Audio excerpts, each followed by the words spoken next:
Hello, আমি Piyali. Welcome to my maker blog. হ্যাঁ, আমি জানি তোমরা সবাই আমার ব্লগ দেখতে অনেক পছন্দ করো। সেই কারণেই তো তোমাদের সাথে নতুন আবার একটা ব্লগ নিয়ে চলে আসলাম। রথযাত্রা যেদিন ছিল ওই দিন আমার বাড়িতে রথ রেখে গেছিল আমার এক বন্ধু রোহান। আজ ছিল উল্টো রথ, সেই রথটাকে আমি খুব সুন্দর করে সাজিয়ে নিচ্ছি। আর কিভাবে আমি রথ সাজিয়েছি সেটা তোমাদের সঙ্গে শেয়ার করছি। যাই হোক, রথ সাজাতে সাজাতে তোমাদের সাথে একটু গল্প করি। তোমরা তো কেউ আমার পুরো ভিডিওটা দেখোই না, আর না বললে লাইক কমেন্ট তো করবেই না জানি। কমেন্ট তো খুবই কম করো। যাই হোক, যদি ভিডিওটা ভালো লাগে অবশ্যই লাইক করে দিও। আর তোমরা যদি লাইক করো কমেন্ট করো তাহলে আমার এরকম ভিডিও বানাতে অনেক ভালো লাগবে, আর আমি এরকম ভালো ভালো ভিডিও তোমাদের সাথে অনেক শেয়ার করবো। একদম সকাল সকাল আমার বাবা এই গাছগুলো এনে দিয়েছিল, আর আমি কিছু ফুল কিনে এনেছিলাম। একদম মন দিয়ে অনেক ভালোবেসে জগন্নাথ দেবের এই রথটা আমি সাজিয়েছিলাম।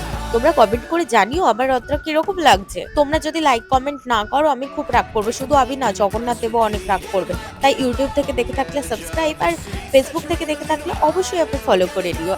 ঝুম্পাদি তার বাড়ি থেকে জগন্নাথ দেবের জন্য অনেক কিছু রান্না করে নিয়ে এসেছিল। নিজের হাতে নারকেল নাড়ু বানিয়েছে, লুচি বানিয়েছে, আরো অনেক কিছু বানিয়ে নিয়ে এসেছিল। এখানে সাজিয়ে দিচ্ছে, আর এরপরে ঝুম্পাদি পুজোটাও কমপ্লিট করে নেবে।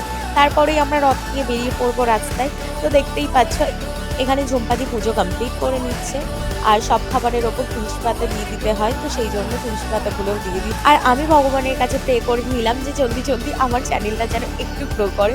তোমরা সাথে থাকো, পাশে থাকো, তারপরেই আমার চ্যানেলটা গ্রো করবে। তো এখানে দেখতে পাচ্ছ রোহান রথ নিয়ে টানতে টানতে আমরা রাস্তায় বেরিয়ে পড়েছিলাম। তারপরে এসে অফিসের কাজ করতেই হতো, কারণ ছুটি ছিল না। সেই কারণে অন্য কোথাও ঘুরতে পারিনি।